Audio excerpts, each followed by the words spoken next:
media sites like Instagram, TikTok, Facebook, and Reddit. From then, over the course of just 30 days, a wave of governments and tech platforms have started following the old penal colonies' lead. Here in the UK, the government introduced new laws requiring robust age verification checks for residents wanting to access materials that would, make Jesus sad.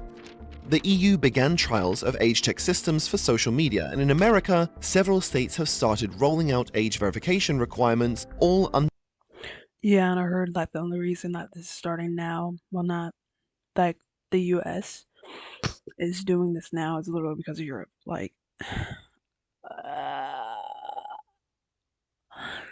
when people say like we were like this is just the most cursed timeline, they they're probably right. Like this is cursed. Oh my god, bro. Like this is like I said, like this is like this is cursed. Wicked. Like I honestly think it's gonna get worse. What is going on? My computer's on crack, on meth. Anyways, I think it's gonna get worse before it gets better. If it even gets better. Because at this point, I don't even know.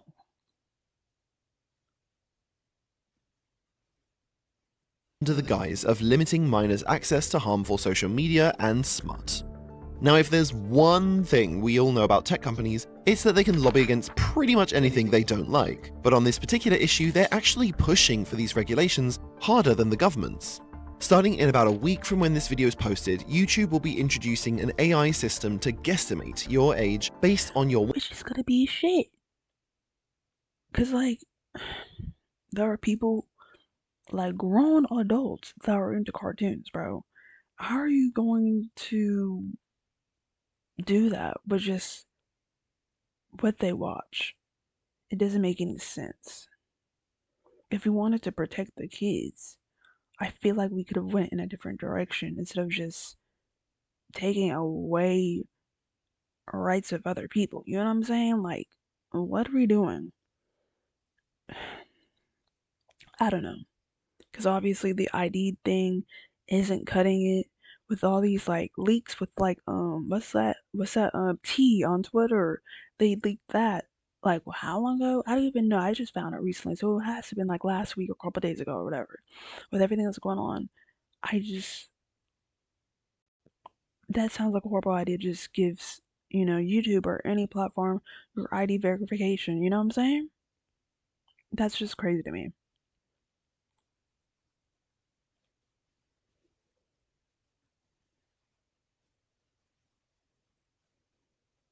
watch patterns and activity. So if it sees all the mindless slop you've been consuming and determines you're under 16, it's going to restrict access to certain videos, change your advertising selection, and limit comments and uploads. They'll be joining other platforms like Discord, Spotify, and Meta, which have already started rolling out similar systems behind the scenes. Now, I'm of not course, surprised. there is one simple fix to get around all of these new limitations. All you need to do is hand over your identification. Texas Governor Greg Abbott signed a new law that will force Apple and Google to verify users' ages. We A want them to law? have I didn't real even experiences with a law? I didn't even know that. But to be fair, like I go through like periods of consuming like news related YouTubers, I guess you can not news related like yeah, news related content basically. News related to YouTubers. I watch Hassan, I watch FD Signifier, I watch um what's his name? Big Body Foreign. I believe that's his name. I watch Noah too sometimes. I haven't watched him recently because he posts a lot of just right now at least he definitely been posting a lot of depressing stuff about Palestine and as much obviously I'm aware that bad things are happening, but it's like I don't want to be that aware. I want to be kind of delusional to some horrible things, you know? And anyways, where was I? Yeah, anyways, I try to go through cycles of consuming this type of content because it can be a bit much sometimes when that's all you're consuming, when that's all like that's in your face. It's just bullshit after bullshit, you know what I'm saying? Like that can be kind of bad. It can make you feel like the world is ending. It can make you feel like eventually, I don't even know, you know? Real people. Verifying your age keeps a child safe. It's about how dangerous social media is for our children. The time to act is now. We must protect our children so that we can protect their future. Protecting the children has always been an effective way to push through policies that the general public would otherwise be opposed to.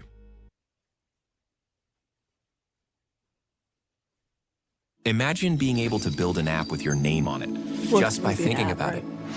Jesus Meet Christ. Base 44, a complete AI creation platform. The ad on this channel, on this YouTube is kind of crazy. On this YouTube channel. Nobody in today's political climate wants to be on record saying anything other than they support protecting children. Social media companies are also largely unpopular with the general public, so for lawmakers, it's a slam dunk case that's very hard to oppose. A recent survey conducted by Pew Research found that most adults overwhelmingly support more control on how children engage with these platforms. But popular messages like this have always been And used. I feel like if you're concerned about these platforms, then the best thing that you can do is not give your kid a phone. The best thing that you can do is restrict their access. The best thing that you can do is force them to go outside. I don't know. Obviously, there's ways around that. But at the end of the day, like, you're the parent, right? And you need to do something for your child, right? And it doesn't involve other people's children, and it doesn't really involve other people that are not children, you know what I'm saying?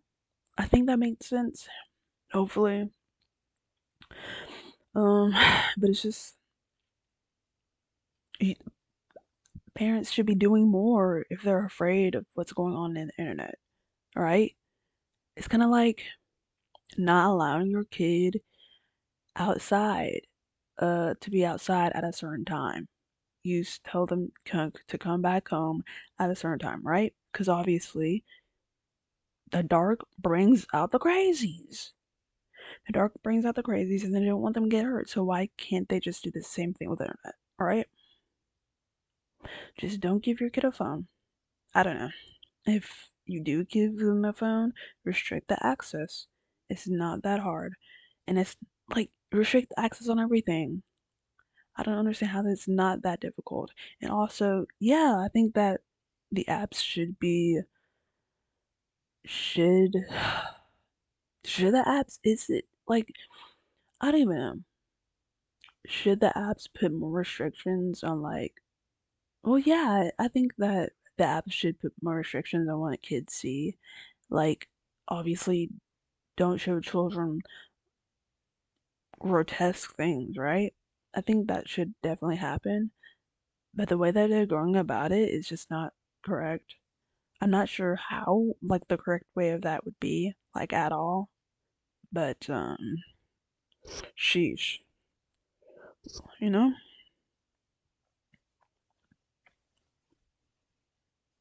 To push through otherwise unpopular changes like banning books, mandating security backends Exactly on with that. devices, If you don't want your kid to be reading a book, a certain type of book, then just don't give it to them. I don't like, what are we doing? Right? If you don't like this type of content, don't look at it. Don't listen to it. Don't read it. Don't paint it. You know what I'm saying? Like, what? Okay. prohibitions, and censorship. Now, I know that's probably not a shock to you, but what may be surprising is why big tech companies are so willing to go along with these new changes, because there are genuine business liabilities that come with these rules. At the very same time that these new laws were being rolled out across the world, one of the most severe data breaches ever was taking place. The app T was intended to be used exclusively by women, so for verification, the company required new users to confirm their gender with a picture and their government-issued ID. Instead of being deleted after this verification, like the app claimed it would be, these files were kept unsecured on an open URL, resulting in tens of thousands of users having their most sensitive data leaked. Now, the original intention of this app and its strict identity verification was either for women's safety or doxing men, depending on who you ask. The whole fallout has become incredibly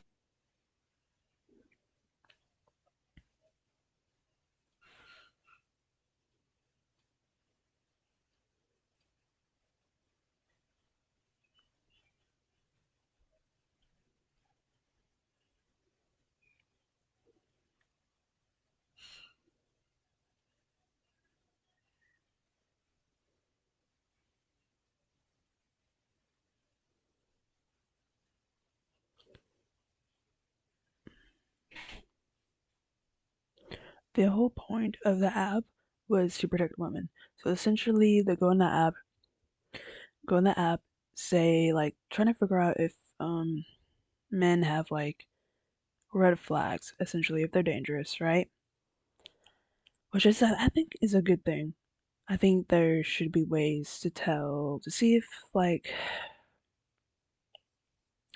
women are going to be in harm, because femmes are like in more danger, right?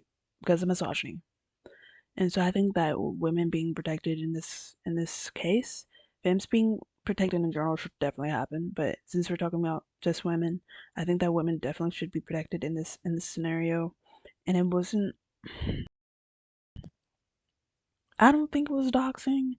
And if you feel like it was doxing, then maybe you shouldn't have done some weird stuff. You know, maybe you shouldn't have done some weird shit. I don't like. And now that their information is out there, and weirdos and creeps are getting their information, right? And I think I heard of something else happening. I remember something like there was another app, something with men, something, nudes or something. I don't know. And that got leaked as well. It's, anyways. Political, which is probably the only reason you've actually heard about it. Similar breaches are becoming more and more common all the time. Allianz Life Insurance lost the data of 1.4 million of their customers, and companies like Google, Apple, and Telegram lost 16 billion login details. Now, these would be bad enough as once-in-a-decade hacks, but all of these happened within just the last 30 days. The point is, every website that's holding onto your personal details is a big risk for you and a big risk for them. So for businesses to be embracing this so wholeheartedly, there needs to be some upside. Now, you might just think that if they get your ID, that's simply more data they can use to optimize content recommendations and advertising towards you. Absolutely but it's not quite that simple. If you use their services frequently enough, even average tech companies can find out more about you than anything they're going to get off your driver's license or passport. The reason why suggestions served to you through platforms such as Google AdSense, Amazon, or Meta Ads seem so targeted is because even without logging into a dedicated profile, they can track thousands of variables to build up a pretty good idea of who you are and what you're into.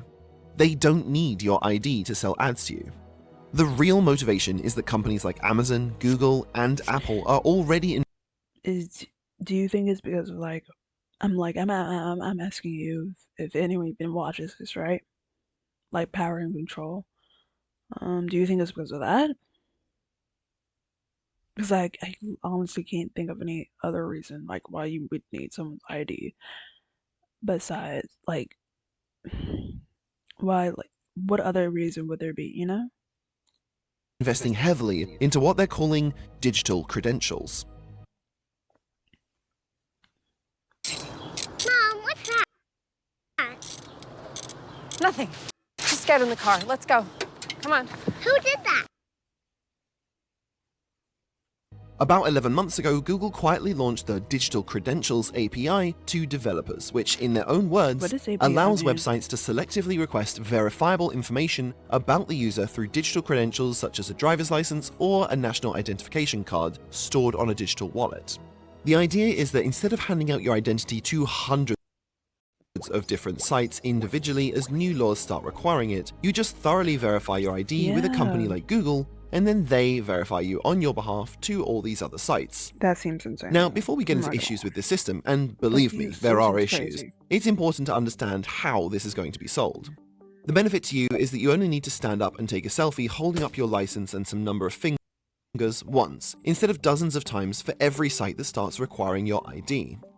It also does generally cut down on the risk that your identity will be stolen through a hack because it limits how many different places are holding your actual credentials. And for what it's worth, a company like Google is more likely to keep that data secured properly over some of the more sketchy digital domains you're probably thinking of trekking into. And that's actually the point. Every data breach that makes headlines is— But then you just say, like, a minute ago that, like, what, I don't even know, like a million, a billion, or whoever, how much information it was that was exposed. Not exposed, but like hacked or something. Obviously, he said like every couple of years that happens, but still, like, like, why would you still why would anyone still trust him after that? But again, Google is basically like the biggest search engine, right? It's basically like they have like a monopoly on that, I would assume, because everything else is kind of like, it's still, you know, good, but I feel like a lot less people use it. So I guess that's why like maybe people will still use it even if that happens, because it's like something that they know and it's something that they see often. Not seen, but see often, I mean. Is a way to market these new services as a safer alternative. In a way, what Google is hoping to become is like a PayPal for your identity. Instead of handing out your sensitive details everywhere, you just— Am I gonna get paid? You gonna? I mean, if you're gonna be like you know, an information dealer, right? Why can't I get paid for the info that you're sending out? I don't want my money. You know, people gotta pay bills. I want my money. Give me that. Yeah. Just hand it to one reputable third party. Now, the business potential of such a system, if it were to be widely adopted, is massive. The reason that these companies are generally supportive of this legislation is because they stand to more than make up the revenue from losing people under the age of 18 off their platforms, and then some. It wouldn't give a company like Google anything they don't already know about you, but what it would do is allow them to serve you an ad like, "Congratulations, you're already pre-approved for this credit card or this buy now, pay later service." Web pages using the Login with Google feature could automatically remove things like credit checks or personal information entry, which stands as a barrier between you and them completing a sale. It would also make it really hard for sites offering services like gambling to not work with Google, because if people get used to using their inbuilt ID verification, they're instinctively going to go where it's offered, and be skeptical of sites that want to do things the old-fashioned way. This would make their advertising business far more lucrative in certain fields like financial services, gaming, and pharmaceuticals. But again, like,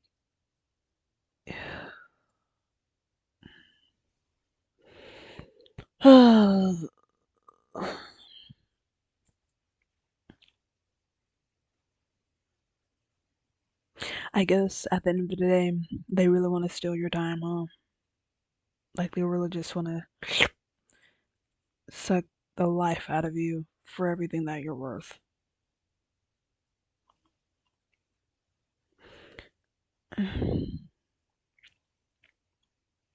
It would also potentially open up a new revenue source for them, as online businesses would need to pay a fee to them for their identification services, the same way that PayPal takes a commission on transaction processing. The problem for Google and other companies trying to roll out similar services is that nobody really wants this. Another Pew Research survey found that the overwhelming majority of surveyed participants would prefer to use the internet anonymously. Now, they could slowly push people to get on board with it through a long marketing campaign and a gradual rollout, but that's going to be slow and expensive. Even if it's just out of laziness, most people aren't going to sign up for a digital credential system unless they really need to. So the best strategy for these companies is to make sure that people really need to. Tech companies have been spending millions of dollars in lobbying on these laws around the world, but they haven't been paying to fight the regulations, they've been paying to shape them.